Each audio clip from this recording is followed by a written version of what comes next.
हजरत Ayesha Siddiqa रज़ी अल्लाह ताला अन्हा फरमाती हैं, मेरे पास एक औरत आई तो मैंने उसके साथ 2 बेटियां थी उसकी, मेरे पास 3 खजूरें थी, मैंने उस बीबी को दे दी। 2 बेटियां थी। उस औरत ने क्या किया, मैं देख रही थी, माँ थी ना और बेटियों की माँ थी।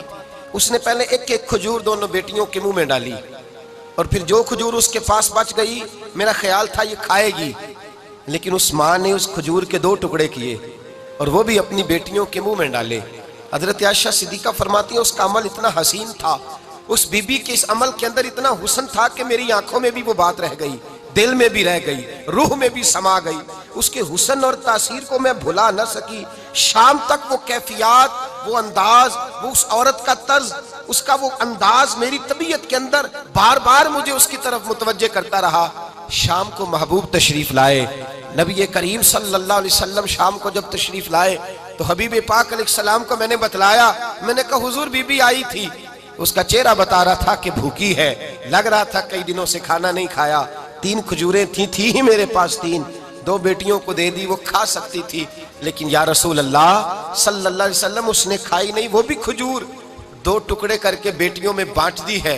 हजरत आयशा कहती है, देर तक हुजूर मेरी बात को सुनते रहे, देर तक मेरी तरफ देखते रहे, उस तसव्वुर को, बेटी के प्यार के उस जायके देर तक महबूब महसूस करते रहे।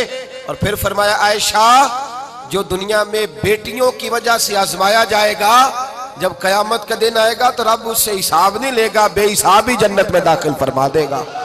अल्लाह फिर उससे हिसाब नहीं लेगा जो बेटी के सबब से आजमाया जाए।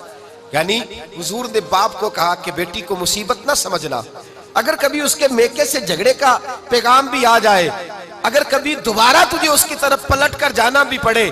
मेरे नबी पाक सल्लल्लाहु अलैहि वसल्लम से किसी सहाबी ने कहा था, या रसूल अल्लाह बेहतरीन सदका कौन सा है? हुजूर बेहतरीन सदका कौन सा है? वो मेरा माल जो अल्लाह के रास्ते में खैरात करूं तो रब मुझे ज्यादा अजर अता करे, वो कौन सा है?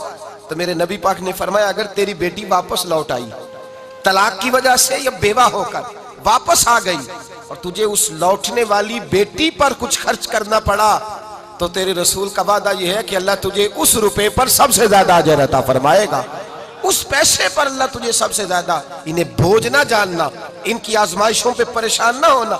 घर कभी बेटी का पैगाम आ जाए कि उसको फिर से ये तकलीफ हुई है, बाप समझने लगा था कि मैं तो फारिग हो गया, निकाह करके मैं फारिग हो गया, फिर अगर कभी उसे पैगाम आए तो मेरे मुस्तफ़ा करीम ने फरमाया, वो परेशान ना हो, वो दुखी ना हो, बल्कि जो बेटी की वजह से आजमाया जाएगा उससे तो हिसाब ही नहीं लिया जाएगा, अल्लाह बगैर हिसाब ही जन्नत अता फरमा देगा।